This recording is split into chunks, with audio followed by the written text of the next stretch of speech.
Welcome, friends, to another episode of You Asked For It, also known as Malicious Compliance. Today's story proves that following the rules to perfectly can be the ultimate act of rebellion. When I was in my early 20s, I worked at a supermarket. I should note that I was a pretty reliable employee. I was never late. In fact, I often got in early, and I rarely called in sick.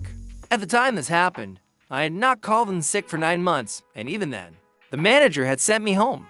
I had been up all night, swinging between burning hot and freezing cold, so I was obviously feverish. And I had been throwing up at both ends, shall we say. At one point, at about 2 a.m., I was on the toilet with my head in the sink, utterly miserable. I must have passed out because the next thing I knew, I was lifting my head off the sink. It was 7 a.m. I was due to start work at 12 that day, but that obviously was not going to happen. So I called up the manager. Let's call the manager Steve. Steve was known for being a real pain.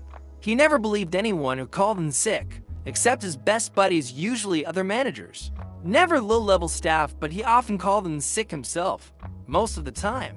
We knew it was because he was hungover and not actually sick. The conversation went like this. Me, hey Steve, sorry, I cannot come in. I am sick. Steve, with what? Me, I do not know. I think it might be the flu. I have been up all night being sick, and I have a fever. Steve, do not be stupid. If you had the flu, you would be completely knocked out.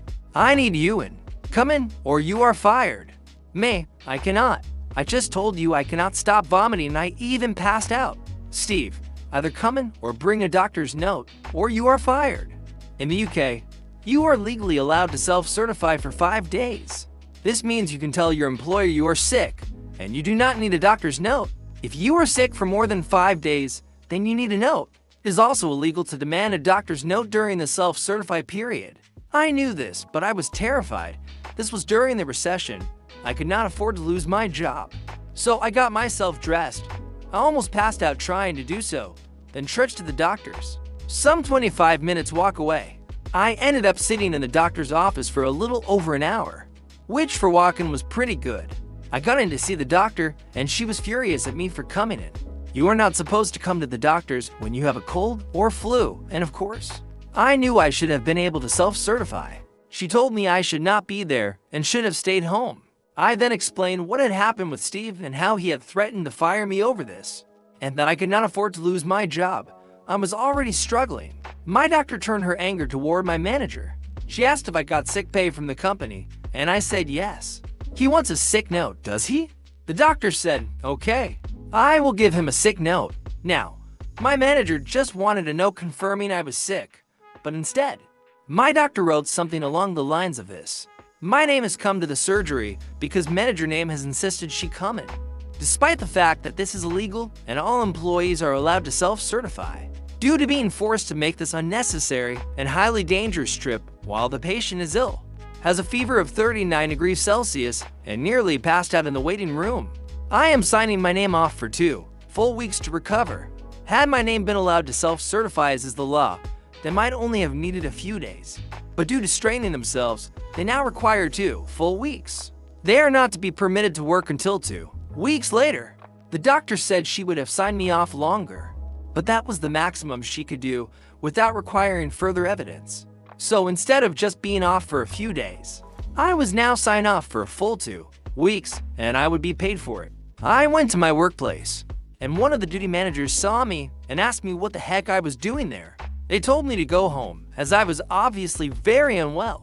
I explained what happened. They agreed to help me down to Steve's office and went in with me. I handed Steve the note.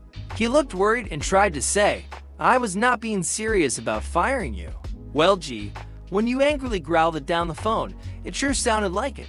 The duty manager then declared they were going to drive me home. It was clear Steve wanted to argue, but had enough sense to keep quiet. The duty manager drove me home, made sure I was okay, and then went back to work, where they informed our union representative about what had happened. Steve had a disciplinary hearing where he was given a severe reprimand and a warning. He tried to argue he never said I would be fired, and that I was lying and just decided to go to the doctor's. But the duty manager said they heard him admit it when he said to me that he really did not mean it. I felt better after a few days, and I enjoyed my 2 weeks off, fully paid, along with the nice weather we had. Meanwhile, Steve was forced to work extra hours because we were short-staffed. So, thanks to the doctor, instead of being off for a few days, I ended up getting a nice 2 weeks paid vacation. And Steve was given a final warning, all because he insisted I get a doctor's note. There you have it.